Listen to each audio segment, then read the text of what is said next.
And I don't really like the word diet. Yeah. What I do is not dieting. I remember hitting a new low then. It was 333. I gotta get new clothes. It's not cheap, but you know what? It is kind of fun. I still have my pizza. Yeah. It's rare, but I still have it. I would put away a whole large. Oh, by 100%. myself, easy. Yeah. 2 liter of pop right next to me. Mini weight loss plateau. It wasn't terrible. It was 15 days. It was miserable. Phillip, thanks so much for coming out, man. Of course, thanks for having me. I appreciate it. Time for our sodies? Yeah, let's cheers. DP Zero and cream soda. What do you think? Pretty good, actually. It is the and cream soda. You have the Dr. Pepper flavor, but Yeah. also the little. Yeah, I think that's a nice touch. Yeah. I like cream soda. I like Dr. Pepper. I like them together. Kind of tastes like what we made yesterday. Yes, exactly. For those of you who don't know, we like to mix our protein shakes, like a Shamrock shake or a Core Power, with our Diet Dr. Pepper choice mixture. Phillip was one of my first clients. We had a few before Phillip, but we've kind of perfected some things with Phillip specifically. And I just wanted to interview him, have a conversation with him so that he can share with us some things about his past, how he felt about his weight, what he struggled with along the way, his experience working with us. And I just want to share this with you because, it's one thing when I talk about my journey or my experience. It's another thing when we talk to another person, and add more color and context to the situation. If you're watching this video, you probably have struggled with your weight or you're at least curious about it. And so we just want to let you know that it's okay to be afraid. It's okay to be a little bit nervous and to even feel defeated sometimes. That's a lot of times. I think it's pretty normal. Yeah. Yeah. I think it's a part of everybody's journey to feel like you can't lose weight or to feel like it's just not in the cards for you or you were just meant to be big, And Phillip has had a very unique and interesting journey that has not been without obstacles. A few, but I don't want to steal his thunder.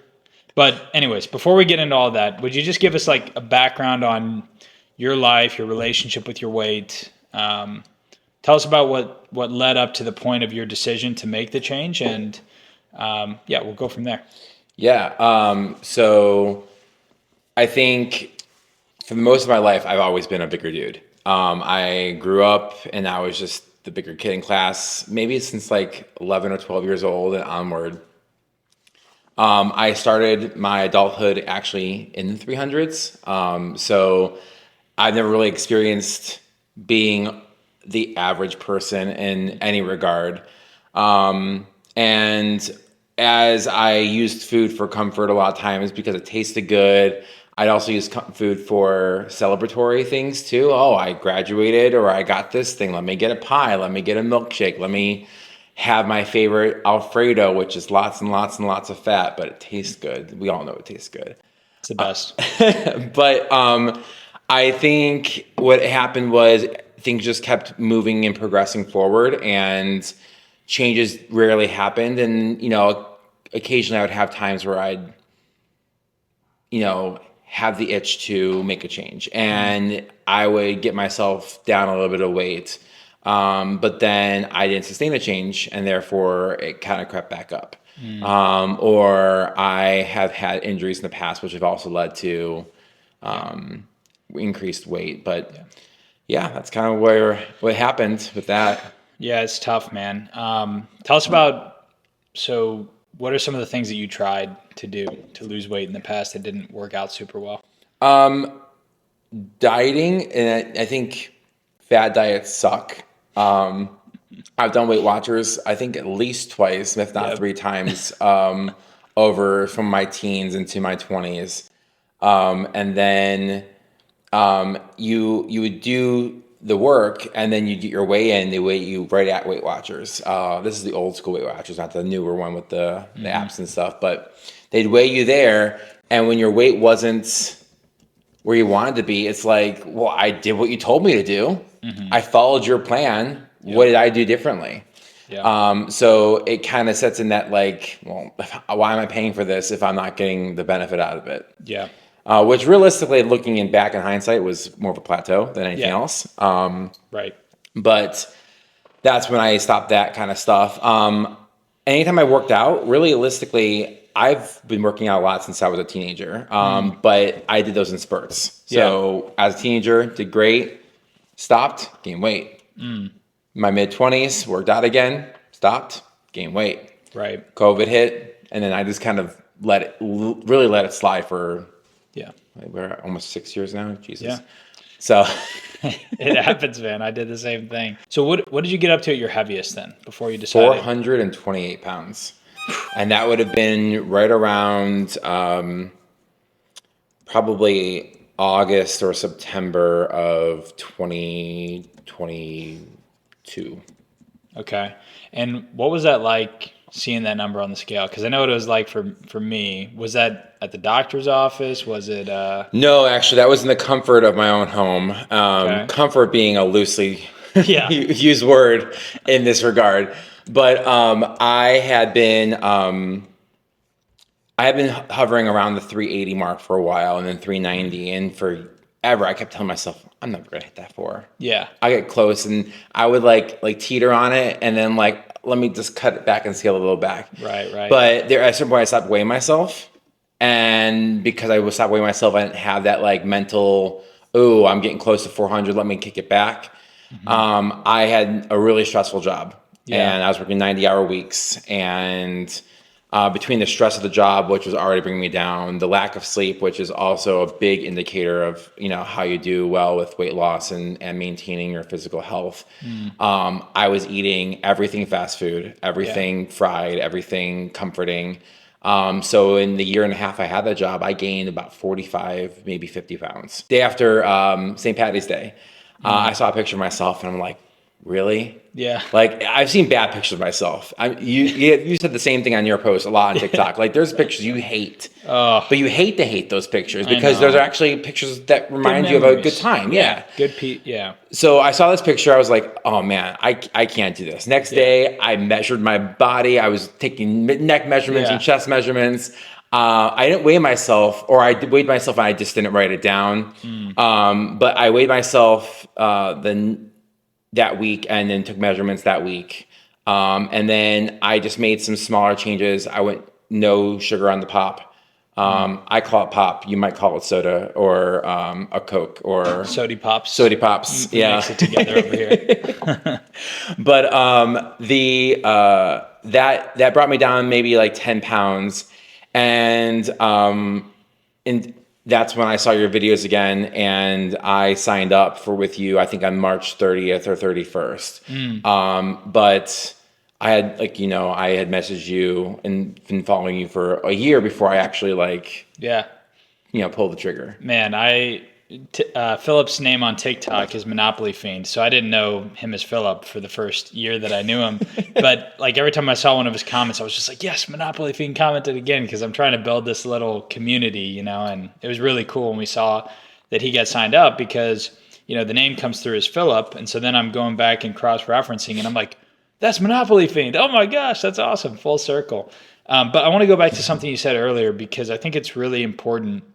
If you're somebody that's watching this right now going, okay, I am 430 pounds, or I'm 500 pounds, or 350 pounds, or whatever, the thing that you need to keep in mind is that little changes do make a difference. Absolutely. Like 428 to 388 is a lot of weight. That's a serious improvement in your health, and you were able to accomplish that through making some relatively minor adjustments.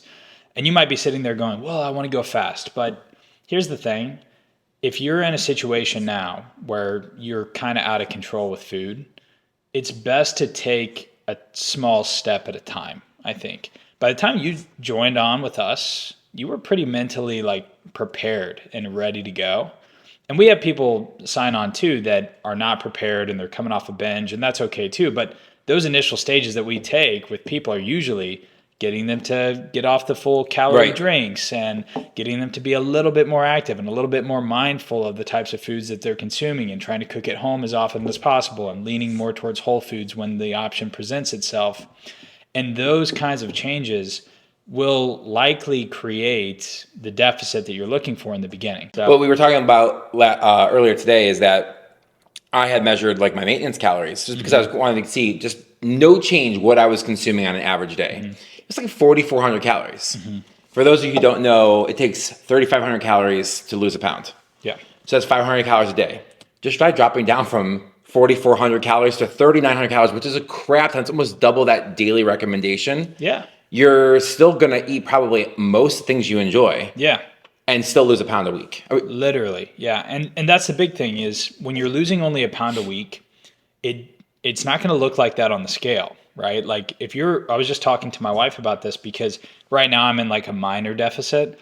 And so when I look at my weight on the scale, I only see like a new light weight like once a week, but my average weight is shifting down like zero point 0.8 pounds a week or so. And so when you're in that minor deficit, you really have to be patient, because it's not going to be like every day is a loss, And so that's why I think a lot of people think they need to eat so little because they keep reducing their calories until they see every day as a loss. But eventually they get so low to where that is not sustainable and they can't stick with it long term. Whereas you pretty comfortably went from 428 to 388. And then even throughout most of our journey together, it's been relatively comfortable. I mean, I don't want to say it's been easy because it definitely hasn't been. But you've had you've still been able to enjoy some of the foods that you like. Yeah. Okay, so let's jump into us working together because you signed on and joined on with us. My first weigh-in I have here on the computer is 388.8. That was the one I added from when I was doing my own. Right. And to also give Phillip some credit here, he showed up with like literally a book of measurements. How many measurements? I think it was like 30. Like I did everything from, I was just measuring every part, like my upper neck and lower neck, and then chest here, waist here, waist here. I did like 3 because I wasn't sure where to measure, so I just kept like adding a new row on Excel. It was like, okay, biceps. Do I measure up here? Do I measure here? Do I measure down here? Who knows? I'm just going to capture it all. Yeah. So I think I messaged you when I saw that and I said, you're going to be successful here. Like there's just, you're collecting all this data. It's amazing. So anyways, we started getting some weigh-ins in. And by the following week, your average weight had shifted down to 375.4. So pretty tremendous initial drop. However, in that first week, you felt some pain, and which ended up becoming a pretty major issue that you had to overcome. Yeah, I actually had a slip in the shower, and it aggravated my knee. And I had had surgery on my knee before 9 years earlier, and it felt very reminiscent. That's why I was telling you, like, oh, I think I'm going to have surgery. He's like, and he thought, maybe you don't, and I, we don't know, but I went to see my doctor like immediately. I think I scheduled an appointment like a day or two later, and I tore my meniscus again in 2 places. So that was like the weekend of April 5th. I think it was like the 6th or 7th or something like that. So yeah. And that's really brutal, guys, because obviously, like, some people think to lose weight you need to do copious amounts of cardio and whatever. And if you're in a super lean state dieting for a bodybuilding show, that might be true. But more often than not, with my clients, we're just managing our step count to try to get in additional activity. And step count is something that is pretty manageable unless you have a torn meniscus, in which case it becomes a little bit more difficult. And so we automatically got like nerfed in our ability to like kind of hit the ground sprinting. But you were in really good spirits. So like, what was going through your head? Like, how did you mentally stay in the game given the fact that you had an injury in literally week 1?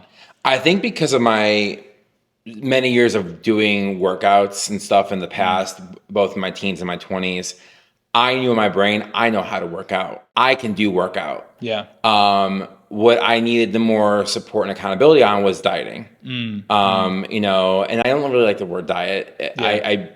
What I do is not dieting. It's really more just being conscious or aware or making adjustments and then just being honest with myself about what things are like. Sure. But, having that support there is really what pushed me through that. And then, when I had, and thinking I would have weeks that weren't going to be great, I'd be like, okay, I need someone to tell me, like, even though I know subconsciously, it was just water weight or anything like that. I just need someone externally to validate that for me and be like, yeah, you're right, or yeah, it's okay, or oh, we'll get it tomorrow, or no problem, that kind of stuff. So what we do in our coaching practice is we don't like, depending on the client, some people are like hard tracking on calories, but what everybody's doing is taking a photo of everything they eat just so we have a log.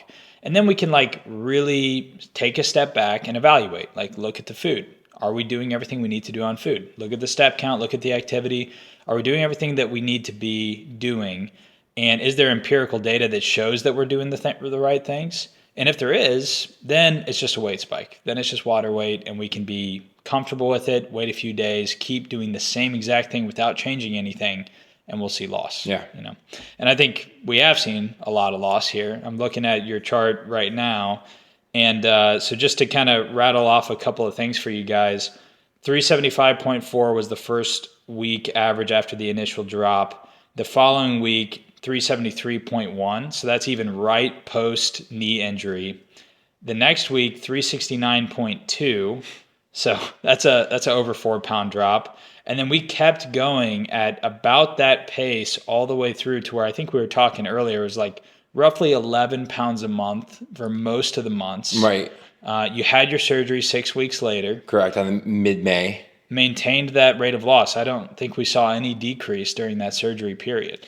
No, we had a slight bump in the first 4 days after surgery, but I knew I was having surgery. He knew I was having surgery. So I literally was planning ahead of time. I had a stronger deficit a couple of days before the surgery. I think I worked out the day before surgery and maybe a couple of days. Did. It was like 2 or 3 days in a row. And I'm like, I'm not gonna be able to work out for at least a week, and not even upper body. I'm talking about like at all. I'm gonna be bedridden with a bandage on my knee. Yeah. I also knew I was gonna want like more comforting foods. Yeah, of who course. wants to eat grilled diet? chicken? Yeah. when you're sitting there. So my boss even bought me crumble cookies and had them delivered to my house. Yeah. So and I ate them. But the difference was I didn't eat them all at once. I would have eaten probably 2 or 3 cookies. They're like 1,000 calories a cookie. I know. That's a crime. So crazy. So I cut them in half, and I ate like one half every like day or so, and then I would, gave a bunch to my parents and stuff too. But I think just being able to monitor that and make sure I wasn't going overboard. And then about 10 days after my surgery, I had my follow-up with my doctor, and I said, "Can I go work out?" And they said, "Yes, just make sure you go, waist up until you finish with PT." I'm like, yeah, deal. All right, so post-injury, you're doing PT. Right. What's going through your mind at this point? Are you feeling pretty comfortable and like you're getting back in the saddle and ready to keep pushing? Yeah, I think about a month post-surgery is really when I felt like I was doing a little bit better. Okay. When was that? Do you remember? About mid-June. Mid-June. Okay, so mid-June, you're sitting at 349. Feeling a little bit lighter on your feet. This was where we started to hit a pretty good stent here of additional weight loss. Tell us about that. You had another month where you moved down 14 pounds on average. That was June and July. Yeah. Okay. Yeah, so I can see here the weight's dropping pretty quickly. That was pretty awesome. So just so you guys know, Phillip had like quite a bit of travel back to back. He always has to travel for work every other week. But he had some like vacations. Personal travel in between that, yeah. Yeah, so it was literally like back to back to back. But the thing that's crazy, like obviously more activity, which is great, but somehow you stayed like pretty locked in on the diet through that personal travel and even vacations as well. So pretty cool stuff. Tell us about what went down then, and then about your additional injuries that you. Yeah, so June was work first week of June. Next week I had a wedding. That was in. So, I also want to, work a little harder that week because you want to look good in your suit, right? Yeah. In fact, actually, I had got my fitting originally done in March. Then I had to go back, or April, and then I had to go back literally 3 weeks before the wedding. Yep. And I called them. I said, "Hey, I think I need to do a resizing." I went down 2 jacket sizes and 1 pant size. In that 2 or 3 month span since I actually did that. Yeah. So after the wedding, went for travel for work again. Left and went directly to North Carolina for the weekend. And for my personal travel, I don't eat as much when I'm being active. If I'm hanging out with friends, maybe we eat meals together and that kind of stuff. Sure. I did a lot of personal travel this summer either with one or two people or by myself. So when I'm by myself, I'm just walking everywhere, and I'm not going to, eat as much, because when you're walking, you're active, you're not really as hungry, Kind of blunts ironically. your appetite. Yeah. Yeah. So after North Carolina, I had a big drop in North Carolina because it was 95 degrees and I was walking everywhere. So it was mostly water weight, but I definitely saw my first, new low, and I was really excited Yeah. then. Yeah. And then back to work again. And then I went to Vegas, and in Vegas again, being hot, but also I was swimming. I was in the pool like the Yeah. entire time. Yeah. And I went to a water park with friends. Yep. Well, water park, not eating, because you don't want to walk or slosh around with food, Sure. But B, you're standing in lines, you're running around, you're going upstairs, it's just all this active, work. I remember hitting a new low then. It was 333 because they actually weighed you to go on these machines, which I was a little concerned about, but Yeah. I knew, I was looking at the weight things. I was like, wow, there's actually ones I wouldn't be able to do Sure. if, had I not lost the weight since then. So, Right. and then work, and then Bahamas, and then work, and then Chicago. And then by the end of August, I was kind of back to a normal, no more personal travel, but went that way. But that back to back travel really allowed me to eat less. And then when I did eat, I usually ate, a salad or fruit for breakfast or something like that. But I didn't deprive myself. I definitely had chicken parmesan one night when I was in the Bahamas. I think I also had it one night when I was in North Carolina, but I didn't have the pasta. Yeah. Yeah. So, you know. You kind of moderate the meal just a little bit, enough to where it's not going to kill the entire vibe of the meal, but enough to, achieve your goals and have it frequently and so on and so forth. I made a video the other day where I was talking about how I had already eaten dinner on this one particular night. I had eaten my calories for the day, realistically. Like, I was supposed to just go to bed, but I still stopped at the overpriced hotel gift shop and got a yogurt and like a protein bar and ate it. And spent $50. Had to mortgage my home to buy that food. But I expensed it to my company, so that's how it went. Yeah. But nonetheless, I got that because I knew the alternative was I was going to order DoorDash. I was already thinking about it. I was like, man, I wonder if there's something that's low calorie on DoorDash. There's nothing that's going to be low calorie. I'd already met my calories for the day. I would have been going over at minimum 700, 800. I can reduce that to 300 by having a snack like a package of nuts or a yogurt dish or a protein bar, whatever it is, right? Something non-perishable that you like that you can just use to shut off that food noise, at least to a certain extent, like as a bargaining tool with yourself. Hey, I'll let you eat this if you don't make me eat, order DoorDash later. Some of you might be wondering, why do we not want to weigh just once a week? Because that is kind of a trendy thing to say on the internet, right? It's like, hey, let's weigh once a week, always, whatever. The problem is, especially for us bigger folks, our weight fluctuates a lot. Like, everybody's weight fluctuates a lot, but ours is just a bigger amount of weight to fluctuate. And so proportionately, it's a bigger swing. But like, as I look at some of these weeks of weigh-ins with Phillip, there are plenty of times where 1 week apart, you see the same weight. But in between, we see low, low, low, low. And so the average weight for the week was lower. And we know that we're on track, right? If you only weigh once a week, you're only dealing with 1 point of data versus 7, versus an average of 7. And if you really wanted to be even more potentially accurate, you could take out all 7 and remove the highest and the lowest and average the middle if you wanted to be even more potentially consistent. But the point being, you should look at your average over time. And the best thing you can do for yourself, as painful as it is, the best thing you can do for yourself is get over the fear of the daily weighing, because the average will remove a lot of the toxicity that you feel around weight. Okay, so Phillip, now let's get to the probably, I would imagine, was the most frustrating part of your journey. Okay. You hit a weight loss plateau. Oh, yeah, that. Kind of a mini weight loss plateau. It wasn't terrible. It was 15 days. It was miserable. I wasn't too concerned because I knew, like, I was watching his food, and I knew you weren't off track. I knew that you were still making significant progress, but there was a couple of variables at play. Number one, you had a pretty major weight shift the week before. So that does matter, guys. Like, remember, just like we say with the averages, the reason why the average is more accurate than the daily weigh-in is because 7 days is more accurate than one. But 7 days is not like a comprehensive cycle of weight loss. And so it's very possible that you could be additionally down 1 week and then see very little the following week. But for you, it did span over into that next week as well. And I'm going to find this. Yeah, here we are. So average weigh-in from July 28th to August 3rd was 325.7. Average weight from August 4th to August 10th, 320.8. Right. Which we were hooting and hollering for. Yeah, 5 pounds. It was a beautiful time. That was right after Chicago, which I did a lot of walking in Chicago. Yeah, and not only that, but we saw that week. So, I'm just going to list off some weigh-ins so that you guys can kind of hear what this sounds like. August 4th, 323.6. August 5th, 324. August 6th, 321.2. We're going, this is pretty cool. We're seeing 321. We saw 322 on August 7th.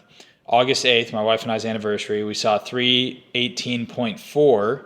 So we're like, holy crap. Like 318.4 in a week where the average is 320.8. 319 August 9th, and then August 10th, 317.6. And so the thing about this that's deceptive is that a lot of times when you see a 320.8 average for the week and 317.6 on the last day of the week, you're going, oh my gosh, I just lost 5 pounds last week, and I'm probably going to have a 3 pound average drop next week because my last weigh-in was 317.6. Right. Okay, so now we're looking at the following week. First weigh-in of the week, 317.6. And so now again, we're like, hallelujah, right? Right, I remember this. Everything's going great, right? Then we proceeded to have August 12th through August 17th in the 319s, and that gave us a 319.5 average weight that week. The following week, August 18th through August 23rd, the entire week in the 319s, it gave us a 319.5 average again. And throughout that week, throughout the first week, we weren't super concerned because we still went from 320.8 to 319.5. So still a 1.3 shift. But as we started to complete that second week, that's when we were like, all right, you're in a little bit of a plateau. Let's start to change a couple of things.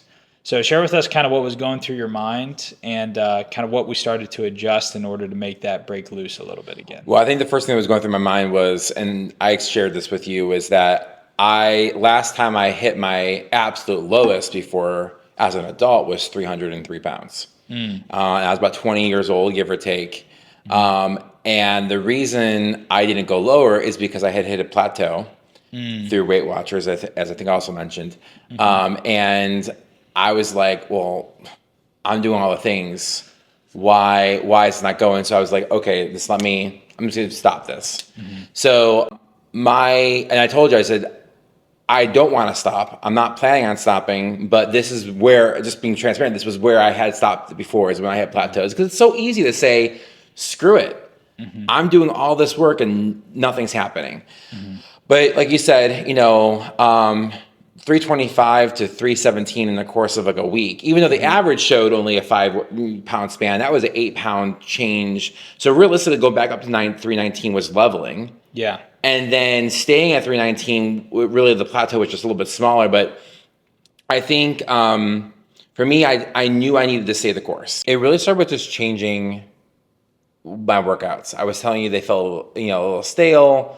I thought we tried to hit some different body parts. Maybe we thought it was just a mechanism that would allow us to just move things forward. Yeah. We did initially kick up the steps by having a minimum, which we hadn't had a minimum before. Sure. Up until that point, we were just kind of letting my legs be my legs after the surgery and stuff. Sure. And he said, let's not go shoot for anything crazy. Let's just do I think it was 5,000. So in the month of August, we just started making sure I hit 5,000 at a minimum each day, which when you're working from home, sometimes just hitting 2,000 or 3,000 a day is rough work because you're not, and when you're traveling, it's not much,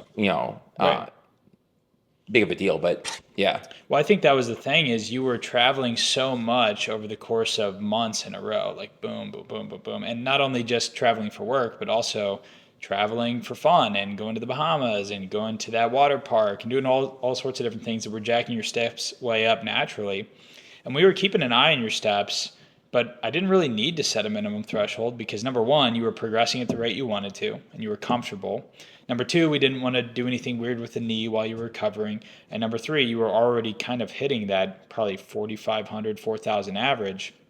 And it was right when you had gotten back from that trip after having lost all this weight, having a over 5 pound swing the week before, that we started to see the slowdown. And so we stayed calm. And despite the fact that it was very anxiety inducing, you powered through and made those necessary changes. And then you started to break loose and see some progress again. Finally, yeah, it was a sigh of relief because when I saw that 317 again, after I saw it 2 weeks earlier and I've been sitting at 319 for 2 weeks, Yeah. it was like, okay, we're back on track. And then it was Yeah. 316 and 317. It was just kind of rolling down that hill. And realistically, it felt fairly comfortable again, Yeah. getting down towards 300. That was the only time throughout your entire journey that your weight average stayed the same week to week, 319.5, 319.5. But you have never regressed this entire journey since we started together, right? Not even 0.1 pounds, which is I'm very grateful for. And it's doesn't mean you can't regress. Let's talk about the final push, the final kind of hurdle that we've gone over here recently. So your birthday was October 21st. That's correct. Okay.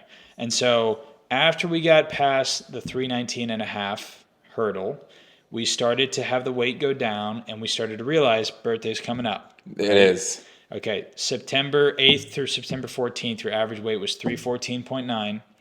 And you came to me and said, hey, look, I don't want to diet aggressive. I don't want to manipulate the scale. I don't want to try to drop water to hit this goal, but I would love to naturally achieve either 303 or maybe even 299 by my birthday. Can you tell us what the significance is, obviously, between that range? Yeah, so 303 was significant because that was my lowest weight ever as an adult. So since turning an adult, I've never seen 302. And 303 was when I was with Weight Watchers, and that was also the time I ended up plateauing and then saying, well, let's cut quit. this out. I'm done. Audi 5000. But I didn't want that to happen again. And I also knew after 303, I'd have a BMI lower than 40. Yeah. Which is a big change for me, as well as being that I was in the upper 50s at my highest. Not that BMI is really a great indicator, but doctors still use them, and that's just something that you keep in track of. Yeah. 299 obviously being the lesser of 300, and Sure. with a 2 in front of it. Right. So that would have been pretty cool, but I was content with my progress. Like I said before, setting goals I think is one thing. Setting milestones is another thing. Yeah. I wasn't setting a goal that wasn't. I didn't want to be unrealistic and then not hit a goal and then be mad at myself for not hitting it. So if I gave myself a range that I was happy with both ends of that range, I was cool with it. Yeah, absolutely. And I think that's a great way to look at it because it has a lot of significance regardless. And, emotionally, you want to see that number. Right. But you know that you don't want to have to manipulate the scale, the water weight. Like we could have carb depleted you. We could have got you I used to cut like 15 pounds for wrestling every weekend. But we could have got you down to weight. But it's way better to get you there in a sustainable way where you are actually in the 200s or actually near your goal and just moving towards what you want to achieve in general. So, okay, so we set this goal, right? September 8th to the 14th, you're 15 pounds away from it, which, losing 15 pounds in like 6 weeks or so, not impossible. You'd done it before, but not easy either. And not with a lower weight. Yeah, exactly. Because, it's a good point that Phillip brings up. When he started with us, he was 388. When he was at his heaviest, 428, right? And so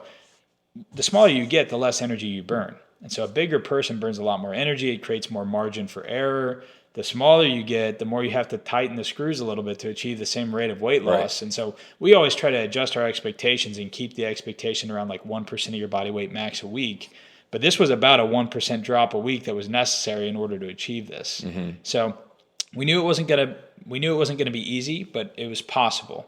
So tell us a little bit about kind of some of the changes we started to make then in order to pick up the pace and push towards the goal on time. Well, the first change was we decided to bump me up to 7,500 steps a day, which I hit, and then I was like, well, let me do 9,000. Let me do 10,000. Right. There was a couple times I hit 15 plus. Yeah. But I wanted to push myself when I was able to push myself. Yeah. The 2 weeks really prior to that, I was definitely locked in terms of diet. Yeah. So, I really was eating more salads and less fun foods. Yeah. I've actually been okay eating the occasional food that I want throughout this journey. I didn't have to deprive myself a lot, and I really didn't feel like what I was eating was depriving myself either right before my birthday. But it just was less of the things I really, really wanted. But I still enjoyed a lot of the food I still ate. Yeah. And that lock-in really, you just saw the drop every day for almost 2 weeks straight, Yeah. which was nice. Yeah. But then the weekend before my birthday, I just was like walking. I got to see my brother in New York City, so I was walking, Yeah. Yeah. and that helped a lot too. Yeah. And then we saw 300 on the day before my birthday, and I Yeah. even told you, I'm like, this is happening. Yeah, he was a man on a mission. He was like, I got this in the bag. And realistically, like when I prescribed 7,500, I was thinking that would get us there, but I don't know if it would have got there if he wouldn't have been going above and beyond. I mean, we probably would have hit the 303 for sure. But it was just so cool to see it on the birthday, On the day. birthday, Yeah, yeah. 299. And here's a crazy thing. A lot of times when we're on our birthday, we go a little off the rails, right? But here you are, weeks past, and you're an additional 5 pounds down now. Correct. So, And we knew, I told you, and we discussed, I rewarded myself that day. I absolutely had ice cream. Yep. I had a chicken parmesan with pasta that was not grilled chicken. I had a steak that day too. And I had a couple other things. I think I had a couple of meatballs. Yeah. The difference was I didn't go overboard with portion. No. I mean, I had what I wanted, but I kept my portion fairly in check. You didn't make yourself sick. I didn't make myself sick, which we did a lot. I ate until I was catatonic sometimes. Yeah, same. And then you sit in your chair uncomfortable until you get digested off. But the thing so I had a slight bump up. We knew it was water and food. And then I knew it was only going to be a couple of days before it went back down again. And it did. You're right. Yeah. And now you're plunging into completely new territory, right? Every day is a new territory. Every day I wake up, I look in the mirror, and it's new me. So you can see kind of like what is the real difference here. Like Phillip's a new person. When I saw him in person, I feel like I just kind of only mentally associated with him with some of his old photos. It's crazy the difference that has already happened. And he's plunging into new territories with like a lot of excitement. So I guess, Phillip, a couple things to wrap this up. Number one, what's next? What's the next goal? And number two, what kind of advice would you give someone that is starting their journey like you were, a year ago or more? So the first thing was, what's next? I think just stay in course. I don't need to do anything changing crazily. I don't know what my goal is. Again, like I mentioned a couple of times now, I think setting goals would lead me to failure. Maybe it's good for other people, but I don't want to be unrealistic. I can have milestones, and those milestones are significant, but I'm not attaching a time frame to them, which is a point of making a goal, is you have to have that time frame attached to it. So with no time frame, I'm just going to look forward to seeing a new me every so often. So every 5 pounds is really going to be assessing where I'm at and what kind of changes I want to make. We'll find out. I mean, right now it's just I gotta get new clothes, which I asked Isaiah about a couple times, and let's like, well, I'm gonna be honest with you. I bought clothes a couple times. Yeah. So it's not cheap, but you know what? It is kind of fun. I think in the long run, you save money from not having to go to DXL so often. Oh, DXL. Yeah. Price gougers. For those who know what DXL is, and if you're watching this channel, you probably do. They will take the simple t-shirt like this, which is probably $10-15 at Old Navy or wherever, is $35-40. Oh yeah, it's outrageous. It gets so out of hand, and then they know that this is the only place you can go. Yeah, that's where you're gonna go. So there's a jacket that I had just pulled out earlier to put on for fun, and I remember I was going to a wedding literally that weekend, and I was like, I have to have something new. I can't. There's nothing that I can wear that I own, and so I'm in there, and it's like store's about to close on a Friday, and I know I got to be at this wedding on Saturday, and so I'm stressed and buying this jacket. I don't even remember how much I paid, but outrageously high, just because you got to do what you got to do. So anyways, so yeah, you do have to buy some new clothes, but number one, it's kind of fun. It's exciting to like put on a smaller belt or a smaller shirt and get on the normal rack. And number two, you don't have to pay those outrageous prices anymore. So that's good at least. So Yeah. yeah. Okay, and then the next question then is what advice would you give someone who's starting out their journey? Maybe somebody that feels like they are not meant to be thin or they have had a hard time losing weight. Like, what would you tell them if you could see them and speak to them? So there's a lot I would tell you, but I think a couple nuggets is you don't need to have big changes. The smallest change can make the biggest impact. Yeah. Whether it's just literally switching from full calorie drinks to 0 calorie drinks is a huge difference because, it doesn't taste as good at first, but honestly, after a month or so, you barely can tell the difference. Sometimes I drink it, I'm like, is this really sugar? Yeah, it's 0 sugar, because you just don't know anymore. Your body gets used to it. Science shows it takes your body 21 days to form a habit. So try it for 21 days. Whether it's drinking the soda or just increasing your steps a little bit or, getting a coach, trying to do any sort of change for a period of time that's meaningful. A week is not enough time for your body to show any kind of change, but 3 weeks can be enough. Yeah. So that would be the one thing. The other thing is I would just say, understand that when you look at yourself, it's hard to see the differences, and I still struggle with this every single day. People tell me at a certain point, like, oh, you look great. Oh my God, you look amazing. And you lost so much weight. And I'm like, I know on the numbers I've lost weight. Yeah. And I know when people are saying that, they're not just, blowing smoke up my ass, but they're being truthful and honest about it. First 20, 30, 40 pounds, you don't believe them. Yeah. But when you start hitting the numbers that I've been hitting, you start to believe them a little bit more. And you see the clothes fit you differently, especially when you put them on and stuff. But it's still a struggle with mentally, because you see yourself every day. Yeah. So those minor changes, doesn't seem believable. Yeah. But you still feel like you have a stomach. You still feel like you have thick thighs. You still feel like you have a lot of things you want to change and adapt.